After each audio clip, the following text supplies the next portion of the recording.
Bonjour à tous, on se retrouve pour la correction des exercices sur les pourcentages massiques et les densités. Alors, donc premier exercice, une solution aqueuse de H3PO4 contient 12% en masse de H3PO4, sa masse volumique est de 1,06 g par millilitre. Calculez la molarité de la solution. Alors, je vous rappelle que la molarité, ça correspond à la concentration molaire, donc AC. Donc, on va commencer par noter toutes les données de l'énoncé. Donc on a une solution de H3PO4, sa masse molaire c'est 98, 12%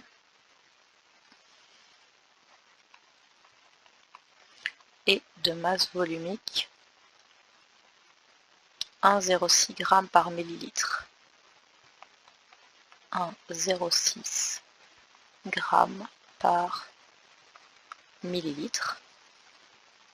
Ça veut dire que en gros, si on multiplie le tout par 1000, si 1 millilitre pèse 1,06 g, on a une masse volumique de 1060 g par litre. Donc, la concentration molaire, on sait que la concentration molaire c'est N sur V, mais ici on ne donne pas de volume, donc impossible de pouvoir le passer par là. Mais par contre, on a un pourcentage massique et pas une densité mais une masse volumique. Or, on sait que la densité nous aide à trouver la masse volumique pour pouvoir l'associer au pourcentage massique et trouver la concentration massique. Donc, ce qu'on va faire, on va pouvoir poser que 1060 grammes, c'est la masse d'un litre de solution, que ce 1060 fois 12% va correspondre à la concentration massique. Donc 1060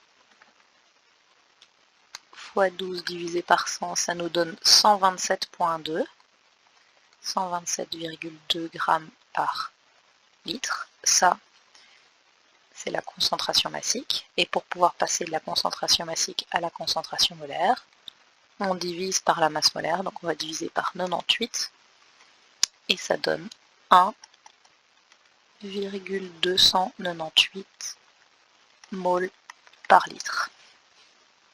Ça, c'est pour le premier exercice.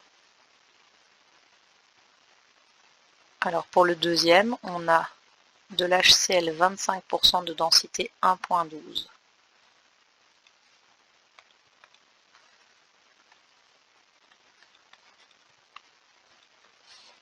HCl 25%, densité 1,12, et on veut savoir quel volume on doit prendre pour avoir une masse de HCl qui est exactement égale à 37 grammes. Donc, de nouveau, quand on parle d'une masse, il faut pouvoir la relier à un volume, et cette masse et ce volume sont reliables dans une formule. Gamma est égal à la masse sur le volume, ce qui permet de poser que le volume est égal à la masse sur la concentration massique. Par contre, la concentration massique, on ne l'a pas, mais on sait qu'avec la densité et donc la masse volumique et le pourcentage massique, on peut poser que la densité nous permet de dire que 1 litre pèse 1120 grammes, que de ces 1120 grammes, je n'en ai que 25% qui sont effectivement de l'HCl.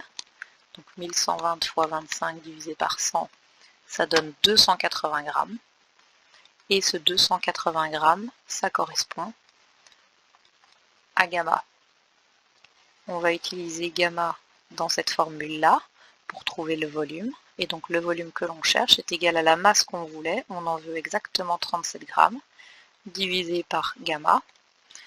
37 divisé par 280, ça donne 0,132 litres, et donc 132 millilitres.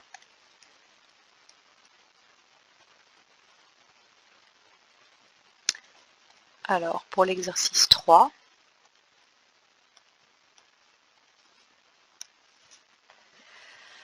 Alors, l'exercice 3, il est plus compliqué. Donc, on parle d'une tablette d'un antiacide, donc qu'on prend pour l'estomac quand on a mal à l'estomac. Et on dit que dans cette tablette, on a de l'hydroxyde de magnésium et de l'hydrogénocarbonate de potassium. Alors l'hydrogénocarbonate, je ne vous en parle pas beaucoup, mais il est dans vos groupements que vous êtes censés connaître, mais dans le cas où je vous l'aurais donné de toute façon dans une interro, je vous aurais écrit la formule. Donc on parle d'hydroxyde de magnésium et d'hydrogénocarbonate. Donc l'hydrogénocarbonate, c'est du HCO3. Donc CO3 c'est carbonate, hydrogénocarbonate, vous entendez hydrogène avec un carbonate, donc HCO3, et c'est de l'hydrogénocarbonate de sodium, donc c'est du NaHCO3. Donc, ces deux petites choses sont dans une tablette qu'on utilise pour neutraliser l'acidité de l'estomac quand on a des remontées acides, par exemple. On vous demande de calculer la fraction massique. Alors la fraction massique, c'est rien d'autre que le pourcentage massique.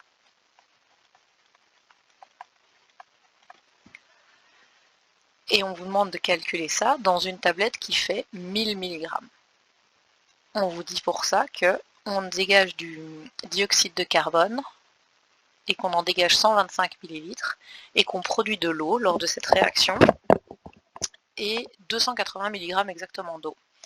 Lorsque la tablette est dissoute dans un excès d'acide chlorhydrique, donc l'acide chlorhydrique c'est HCl. Donc en gros, vous devez arriver à des réponses de 47 et 29%. Si vous êtes arrivé plus ou moins à ça, c'est bon. Je vous donne aussi comme info que pour pouvoir faire l'exercice, vous avez besoin d'écrire 2 réactions chimiques. Et vous devez faire le lien entre les deux. Donc, les réactions qui se passent, c'est, on vous dit qu'on dissout la tablette dans de l'acide chlorhydrique, donc du HCl. À partir du moment où je vous dis qu'il y a 2 réactions à écrire et qu'il y a 2 réactifs dans l'énoncé et du HCl, il y a de fortes chances que ce soit ces 2 réactions-ci que vous deviez écrire. Donc on produit du MgCl2 et de l'H2O, on va pondérer, il faut 2 HCl et 2 H2O.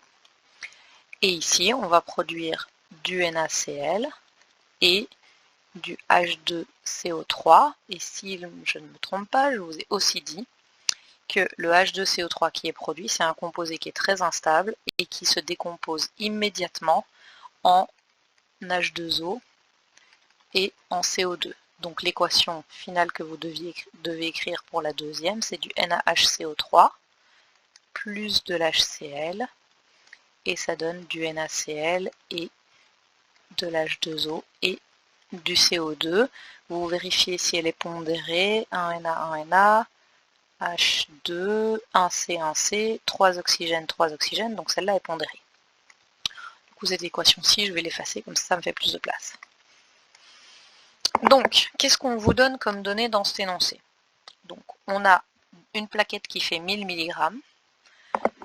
Ça, c'est la première donnée qu'on vous donne. Et ensuite, on vous dit que le volume de dioxyde de carbone qui est dégagé en CNTP est de 125 ml. Donc, le dioxyde de carbone, je n'en ai qu'à un endroit, c'est 125 ml.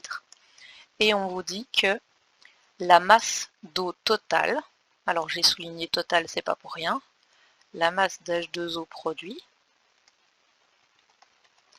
est égale à 280 mg. Mais si vous regardez, j'ai de l'eau et j'en ai ici, mais j'en ai ici aussi. Donc ça veut dire que les 2 réactions chimiques produisent de l'eau. Donc de toute façon, je vais déjà mettre ça en grammes et puis en nombre de moles. Donc si je divise ça, 290 moins 3, divisé par la masse molaire de l'eau, 18, ça fait 0,012 mol d'eau. Donc lors de ces 2 réactions, il y a 0,12 mol d'eau qui sont produites. Ça, je vais pouvoir le mettre en nombre de moles. On est en CNTP, donc on va diviser par 22,4, mais attention, avant de diviser par 22,4, je vais d'abord convertir ça en litres, parce que je sais que je travaille toujours à partir des litres quand on parle de gaz. Donc 0,125 divisé par 22,4, ça donne 0,006 moles. Alors, ensuite, qu'est-ce que je fais avec toutes ces données?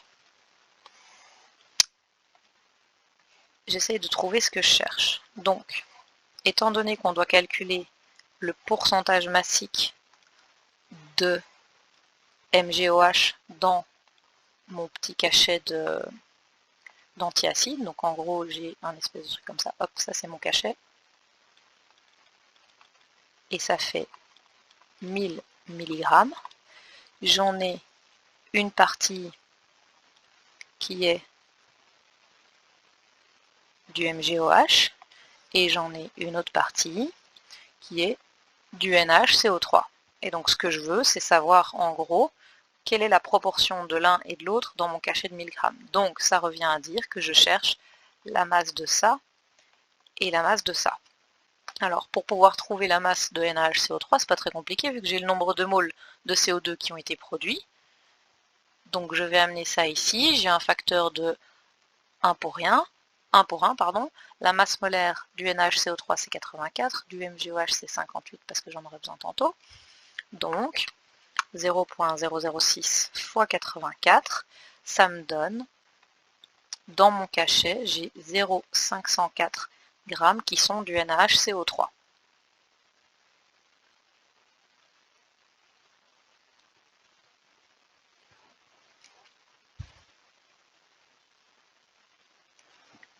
Alors ça dépend, du coup vous n'allez pas avoir les mêmes chiffres en fonction de ce que vous avez gardé dans votre calculatrice. Si vous avez gardé tous vos chiffres, vous arrivez à, donc on va le mettre en rouge ici, à 0,469 grammes. C'est pour ça que dans l'énoncé, vous avez 47% et pas 50% comme ici. Donc ça dépend simplement des chiffres que vous avez gardés et de la façon dont vous avez fait au calcul. Alors pour le MgOH, par contre, c'est plus compliqué. Pour pouvoir trouver la masse, il faut que je trouve un nombre de moles d'HCl, mais je ne peux pas le trouver étant donné qu'on vous a dit qu'il était en excès. Un nombre de moles de MgCl2, mais on n'a aucune donnée là-dessus. Par contre, une donnée qu'on a, c'est la quantité d'eau qu'on a produit. On en a produit 0,012 moles. Mais de ces 0,012 moles, on en a une partie qui avait été produite dans la première réaction. Mais ça, je peux trouver. J'en ai exactement combien qui a été produite lors de cette réaction. 0,006. Donc ça veut dire que, en réalité,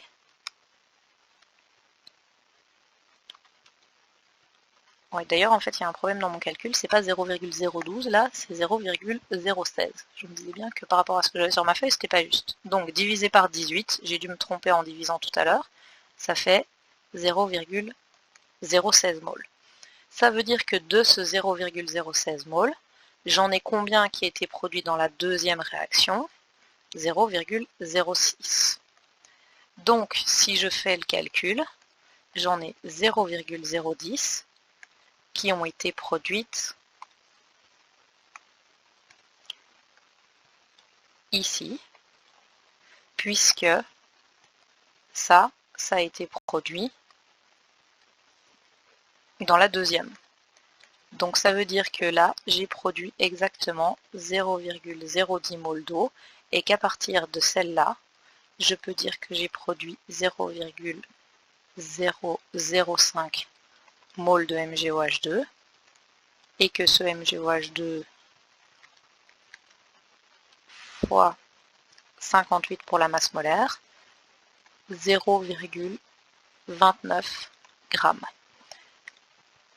Donc ça, c'est la masse de MgOH, et ça, ou celle en rouge, ça dépend de ce que vous prenez, c'est la masse de NaHCO3 qu'il y a dans mon cachet. Donc, ce cachet, il faisait 1 gramme, vu qu'il fait 1000 mg. Donc, le pourcentage massique, vous savez que c'est la masse de quelque chose sur une masse totale.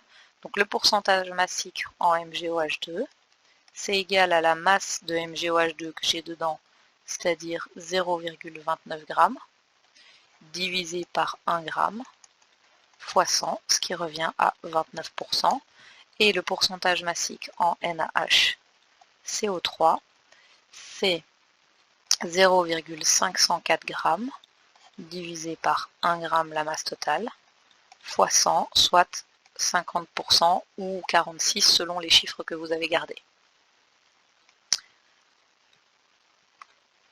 Voilà pour l'exercice 3. Alors l'exercice 4, on dissout 75 g de nitrate d'argent dans 175 g d'eau. Donc, j'ai un pot dans lequel j'ai 175 g d'eau,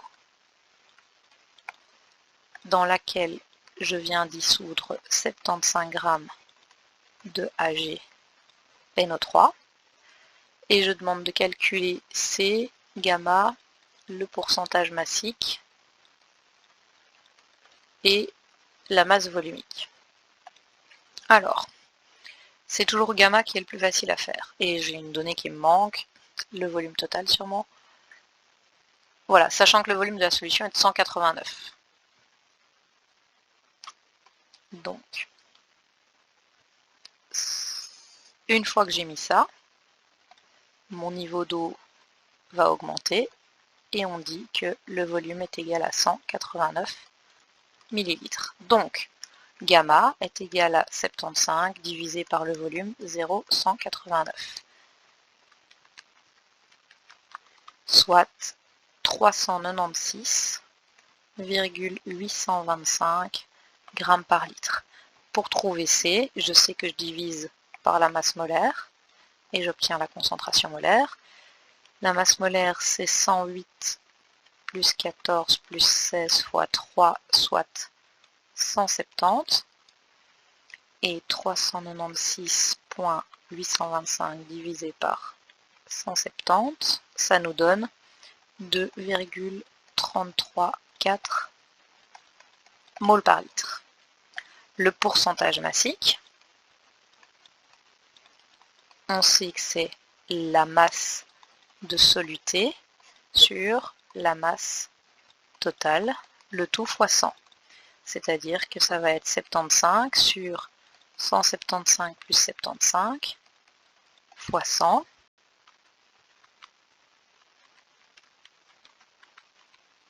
« 30%. Et la masse volumique, alors la masse volumique, ρ, ça correspond à la masse de la solution cette fois, sur le volume de la solution. Ici, la solution pèse combien? 175 plus 75 et le volume 0,189.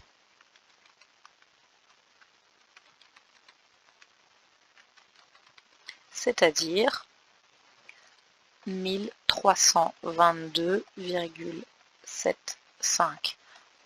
Alors attention aux unités. Au-dessus, j'ai bien des grammes. En dessous, j'ai des litres. Donc ça fait des grammes par litre.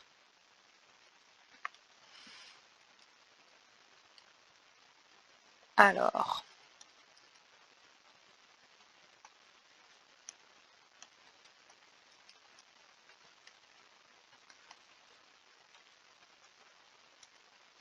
exercice suivant, donc le dernier. On vous donne là l'équation de synthèse de la nitroglycérine. Donc celui-là aussi est relativement compliqué. Donc, alors, on vous dit que le nitrate d'hydrogène a été obtenu en ajoutant 50 ml d'eau à 25 ml d'une solution mère. Donc ça déjà, on rajoute de l'eau, donc ça va être ici une dilution. Et on vous donne la masse volumique de la glycérine, sachant que donc dans votre équation, l'équation de la synthèse de la nitroglycérine, ce qu'on synthétise, c'est ce qu'on veut obtenir, d'accord? Donc ça, c'est la nitroglycérine, et ça rend forcément compte que ça, c'est la glycérine. Donc, on va recopier l'énoncé d'abord, donc C3H5, OH plus 3 HNO3, ça donne du C3H5NO3, C3H5NO3 pris 3 fois, plus 3H2O. Ok. Donc,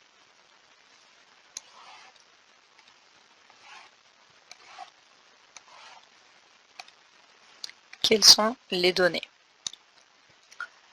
On a quoi comme données? On a une histoire de dilution et on a la masse volumique de la glycérine de 1,26 g par centimètre cube. Donc 1,26 g par centimètre cube. On va s'occuper de ça après. Le HNO3, qu'est-ce qu'on en dit?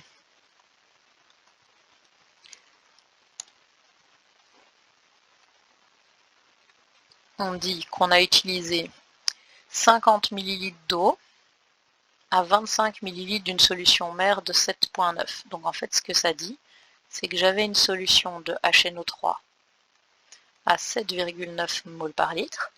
J'en ai pris 25 ml dans lequel j'ai rajouté 50 ml d'H2O.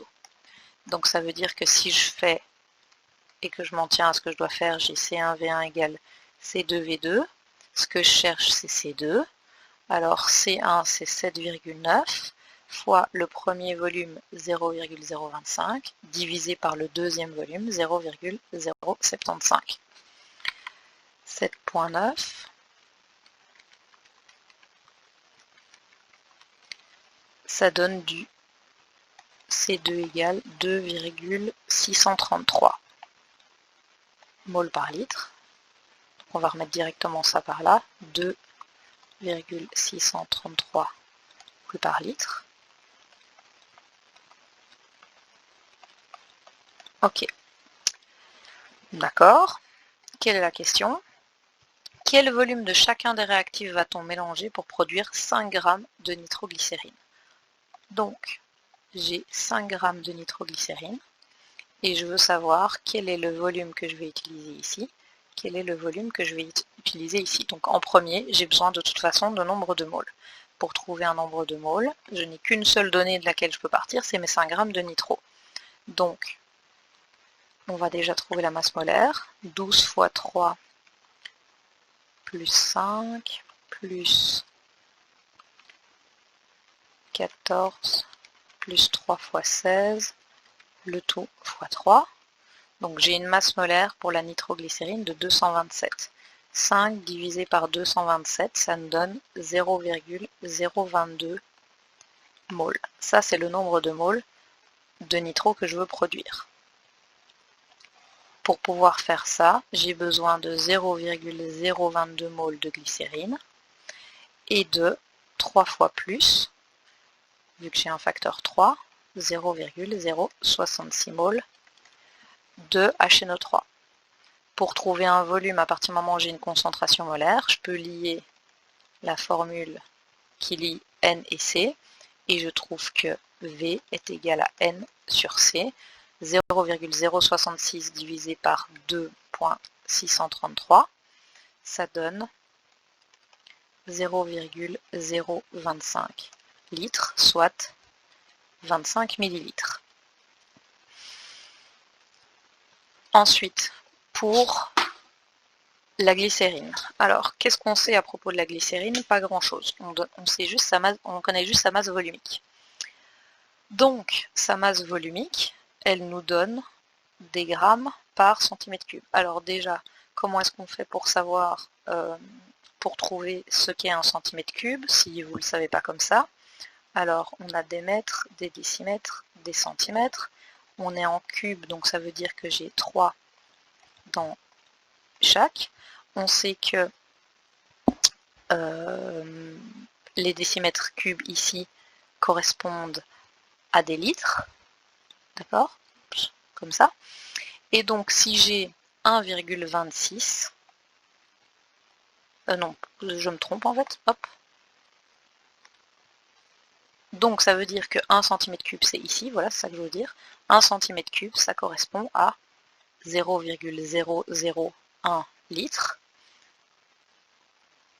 Et donc si ça c'est des litres, décilitres, centilitres, millilitres, donc ça correspond en gros à 1 millilitre ou à 0,001 litre. Donc ça veut dire que ici, ce que cette masse volumique nous dit, elle nous dit que 1 millilitre pèse 1,26 g. Mais moi, là pour le moment, je ne suis au courant que du nombre de moles que je veux. Mais par contre, ce nombre de moles, je peux le transformer en masse en faisant 3 fois 12 plus 5 plus 17 fois 3. La masse molaire de la glycérine est égale à 92. 0,022 fois 92, ça donne 2,024 grammes. Ça correspond à la masse de glycérine qu'on veut. Mais moi, je ne veux pas une masse, je veux un volume. Mais ce qu'on sait, c'est que 1,26 g correspond à 1 ml. Étant donné que je ne veux pas 1,26 g, mais que j'en veux 2,024, je vais faire une règle de 3.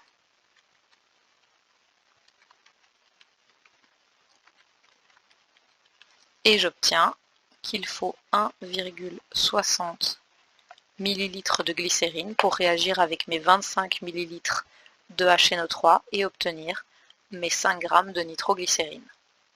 Donc voilà, c'est un peu compliqué, c'est pas toujours évident de savoir ce que vous devez faire avec quoi, mais dites-vous que vous devez toujours partir des données que vous avez, et ici la seule donnée que vous aviez c'était le 1,26 g par centimètre cube, et qu'une fois que vous avez identifié que ce que vous voulez c'est trouver un volume, que dans la masse volumique vous avez justement ce volume, vu que ici c'est 1 ml qui pèse 1,26 g, si vous voulez transformer ce volume en quelque chose, vous ne pouvez le relier qu'à des grammes, et comme vous avez amené un nombre de moles ici, ce nombre de moles, vous pouvez le transformer en grammes, et donc faire le lien entre les deux. Alors, au niveau de la correction maintenant. Donc, vous avez un point si vous avez transformé le nombre de grammes en nombre de moles, un point si vous le passez dans cette colonne-ci et un point si vous le passez dans cette colonne-là. On a 2 points pour le calcul qui est à la page d'avant, mais donc de la concentration molaire de la dilution du HNO3. On a 2 points si vous faites le lien entre le 0,066 et le 2,633, et on n'a que la moitié des points si vous utilisez la formule V égale N sur C, mais que l'une des deux valeurs, soit le 0,66, soit le 2,633, n'était pas bon. Alors ici, on a un point si vous avez transformé vos nombres de moles en masse, et 2 points si vous avez fait le lien entre cette masse et la masse volumique qu'on vous donnait. Ce qui vous donne un exercice sur 10. Alors,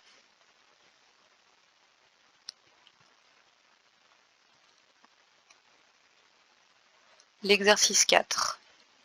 C'est toujours la même chose, ces exercices-là. C'est 2 points par réponse. Soit la réponse est juste, soit elle n'est pas juste. Donc en gros, voilà, parce que c'est vraiment pas très compliqué et vous avez juste à faire un calcul. Donc ça donne un exercice qui est sur 8. Alors, l'exercice 3. Vous avez un point si vous avez écrit la première équation, un point si vous avez écrit la seconde équation. Vous avez un point si vous avez trouvé qu'il y avait 0,016 mol d'eau. Un point si vous avez utilisé 22,4 à partir de 0,125 pour obtenir 0,06 mol, 0,06 de CO2. Un point pour avoir transféré ce nombre de moles dans cette colonne-là, et un point pour la réponse du NaHCO3. Ensuite, vous avez 2 points si vous avez trouvé le 0,010, et un point si vous l'avez passé et un point si vous l'avez là. Et une fois que vous avez trouvé ça, vous avez 4 points pour les 2 pourcentages qu'il fallait calculer. Donc ça donne un exercice qui est sur 14, 15. Si je ne me trompe pas, 1, 2, 3, 4, 5, 6, 7, 14, 15, ouais. Donc 15. Et enfin,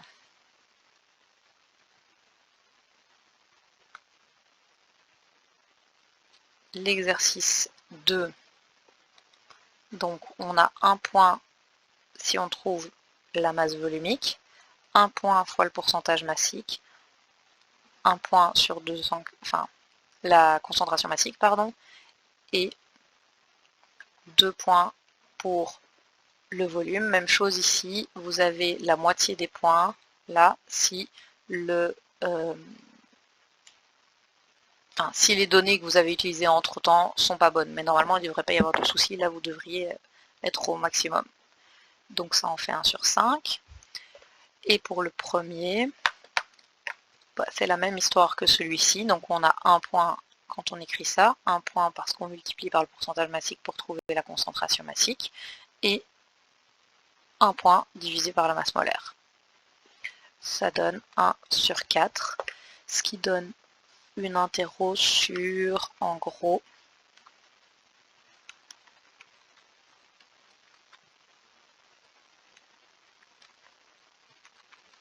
sur 42. Et donc j'ai même pas fait exprès.